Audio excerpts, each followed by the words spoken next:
Halo Sobat Alfa Teknik, jumpa lagi dengan saya Rafael. Senang sekali rasanya bisa berbagi ilmu dan pengalaman kepada rekan-rekan sekalian. Dan di video kali ini saya akan membagikan bagaimana cara memperbaiki kulkas otomatis 2 pintu yang keluhannya bagian atas tidak bisa membuat es tapi kondisinya dingin, dan bagian bawah juga tidak dingin. Namun sebelumnya, bagi rekan-rekan yang baru di channel Alfa Teknik ini, silahkan klik tombol like dan subscribe agar saya lebih bersemangat lagi dalam membagikan trik-trik atau cara-cara perbaikan elektronika yang ada di sekitar kita. Oh ya, bagi rekan-rekan yang berdomisili di Klaten ataupun Jogja bagian timur yang memerlukan jasa servis elektronika, dapat menghubungi saya melalui Facebook di atas ini atau Instagram. Bisa juga search lokasinya melalui aplikasi Google Map dengan nama Alfa Teknik Servis Elektronika Rumah Tangga. Oke, kita sekarang sedang berada di Alfa Donat National Drink. Bagi rekan-rekan yang di area Klaten yang ingin menikmati donat, dapat memesan melalui Grab atau GoFood. Bisa juga datang ke Bramen, sebelah utara Bramen 200 meter, sebelah timur jalan itu ada Alfa Donat yang tentu saja rasanya pasti enak, tidak kalah dengan donat-donat yang lain. Oke rekan-rekan, Alfa Donat and Snow Drink berlokasi di sebelah utara Bramen. Di sana ada Tugu Pandawa 5 Bramen, ambil ke arah utara, arah Jalan Boyolali, sekitar 200 meter Anda melihat ke kanan jalan atau timur jalan. Di sini ada stand atau kios Alfa Donat and Snow Drink. Ini dia Alfa Donat and Snow Drink. Nah, di sini ada menunya, pilihan rasa dan paket-paketnya. Anda juga bisa membelinya melalui aplikasi GrabFood maupun GoFood. Ya. Ini lokasi kiosnya. Nah, ini donatnya masih fresh ya. Masih fresh donatnya. Nah. Oke.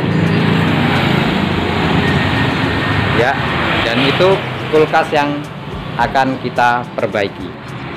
Oke, langsung saja kita perbaiki.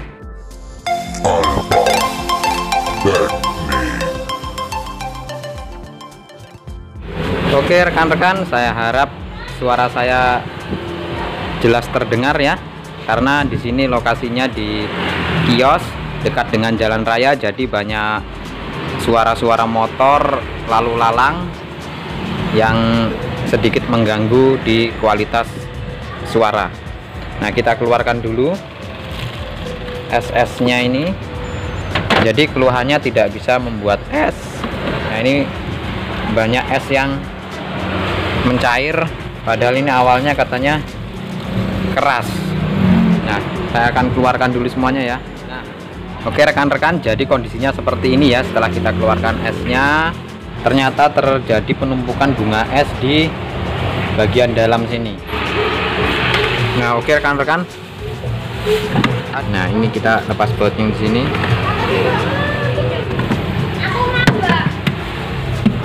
Kita akan diamkan dulu sebentar, menunggu esnya ini yang menutupi agak sedikit mencair ya. Nah, kita posisi dibuka saja seperti ini sambil menunggu esnya mencair. Kita akan bongkar bagian belakang ini, kita lepas dulu yang ini.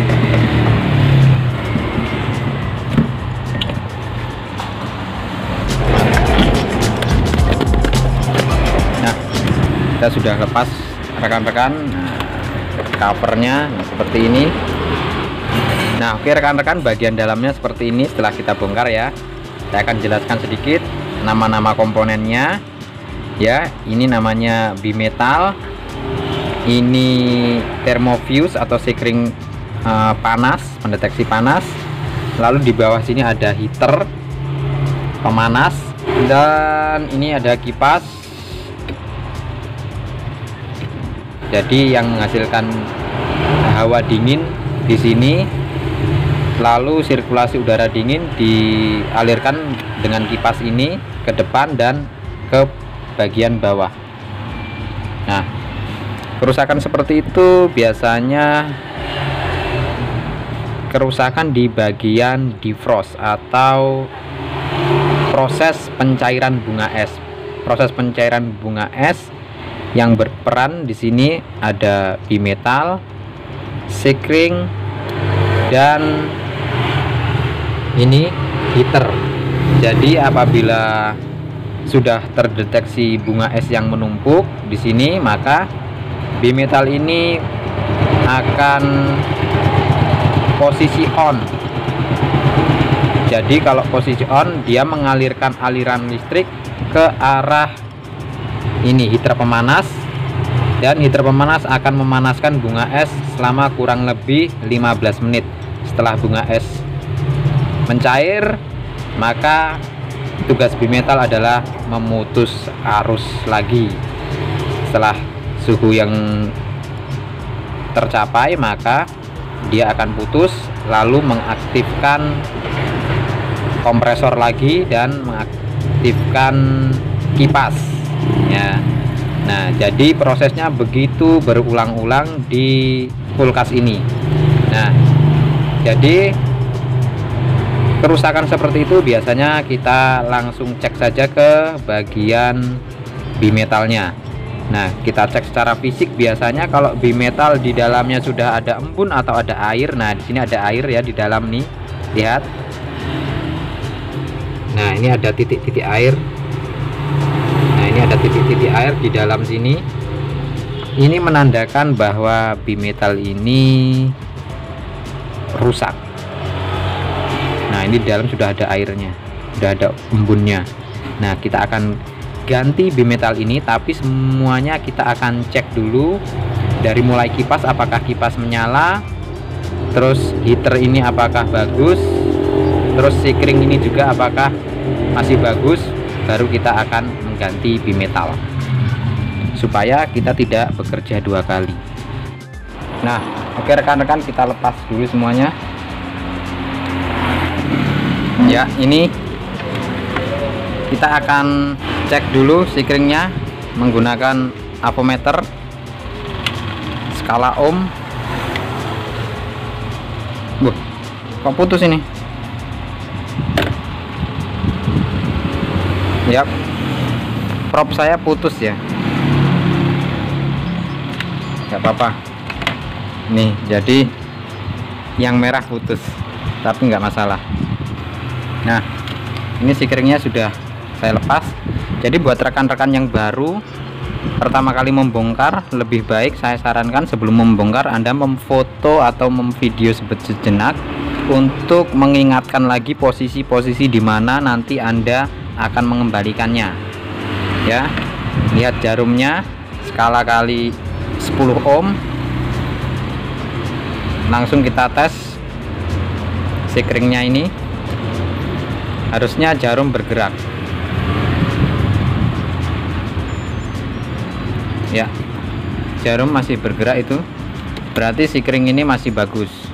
Nah, lalu kita cek heaternya juga, pemanasnya ya, pemanasnya yang di belakang itu skalanya masih di situ, masih di ohm saja. Lalu kita cek sama dengan mengecek thermofuse tadi ya. Jarum harusnya bergerak menunjukkan resistansi. Nah, di situ ada resistensi ya, jarum bergerak, berarti heater ini belum putus, masih bagus.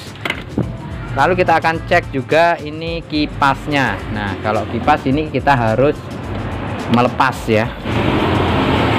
Nah, sepertinya kita lihat ini ada lelehan ya, ini plastiknya ini meleleh. Apakah kipas ini rusak? Saya belum bisa pastikan, tapi ini setelah diraba panas sekali ya. Bisa berputar lancar. Oke, kita cek dengan avometer juga apakah putus. Kalau putus ya bisa jadi harus ganti kipas ini.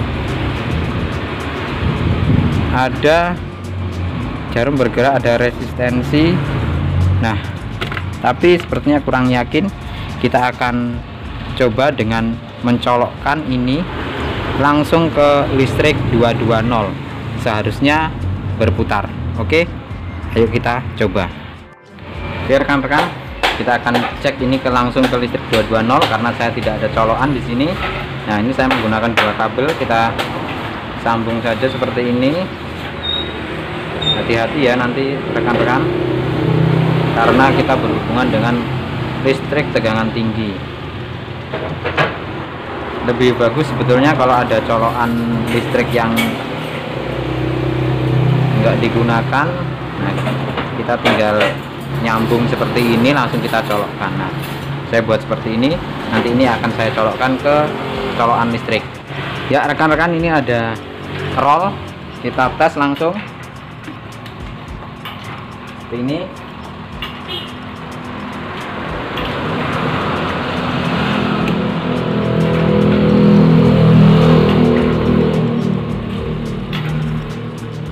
Ya, bisa dilihat rekan-rekan, kipasnya masih berputar ya. Saya colokkan langsung seperti itu. Kipas, kadang kipas berputar, kadang tidak. Berarti kipas ini ada kendala di kipas ini. Kita perbaiki kipasnya dulu, atau kalau rekan-rekan sulit untuk memperbaiki, bisa mengganti kipas itu. Ya oke rekan-rekan, ternyata kerusakannya ini juga salah satunya kipasnya tidak bisa berputar, kadang berputar kadang tidak. Kalau pas macet ya macet saja. Nah, kerusakannya sebetulnya sepele, yaitu bushingnya atau bosnya ini kocak. Jadi kadang berputar kadang tidak karena ininya kocak. Tetapi sayangnya kita tidak bisa membeli ininya saja, jadi harus membeli satu set. Nah, kita mengganti dinamo kipas jadinya. Nah, ini kita sudah beli yang baru, kita akan pasang.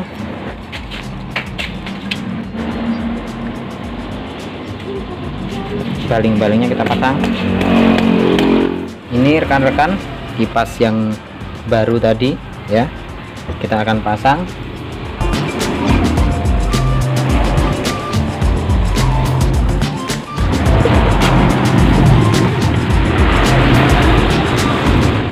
Ya, kipas yang baru sudah terpasang. Nah, kita akan mengganti bimetalnya sekarang.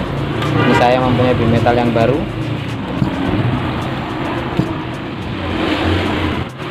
Kita sambung elemen pemanasnya, heaternya. Ya, tadi ke sini. Nah, nanti kita tinggal isolasi. Lalu yang satu elemen heaternya ini ke sekring panas atau thermofuse.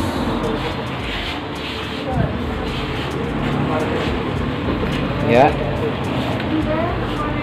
Lalu ini soketnya masukkan ke tempat awalnya, soket heater. Nah, ini bimetalnya kita pasang.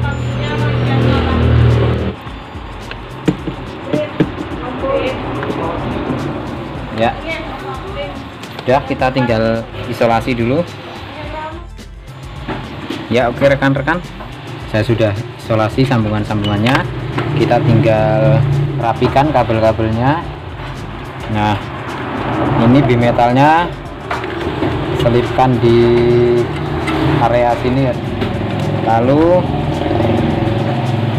sekring panasnya ini kita letakkan di sini ya, hampir berdekatan dengan heater, soalnya ini sebagai pengaman heater sebetulnya. Kabel-kabelnya kita selip-selipkan seperti ini, nggak apa-apa.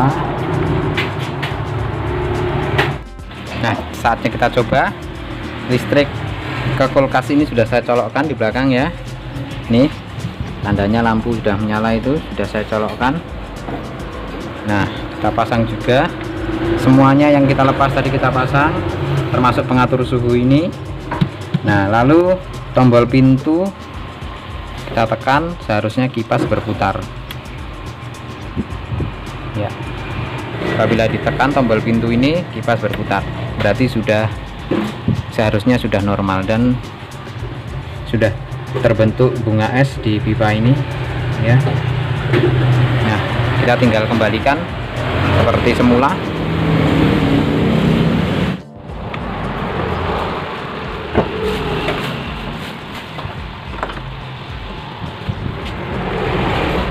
Ya, sudah selesai. Oke Sobat Alfa Teknik, seperti itulah cara perbaikan kulkas yang keluhannya dingin tapi tidak bisa membuat es. Jadi ada beberapa kerusakan tadi, tapi di beberapa kasus saya menemukan kerusakan hanya di metalnya tadi, tetapi ini ternyata ada 2 kasus, yaitu kerusakan di metalnya, juga kipasnya tadi yang kadang berjalan kadang tidak. Jadi kita mengganti 2 komponen dari kulkas ini, yaitu di metal dan kipas. Oke, itu saja rekan-rekan. Jangan lupa klik like dan subscribe, juga share videonya agar videonya bermanfaat bagi orang lain juga, serta menjadi ladang pahala bagi kita semua. Serta ada ilmu dan pengalaman, karena ilmu dan pengalaman itu yang dibayar mahal. Oke, see you.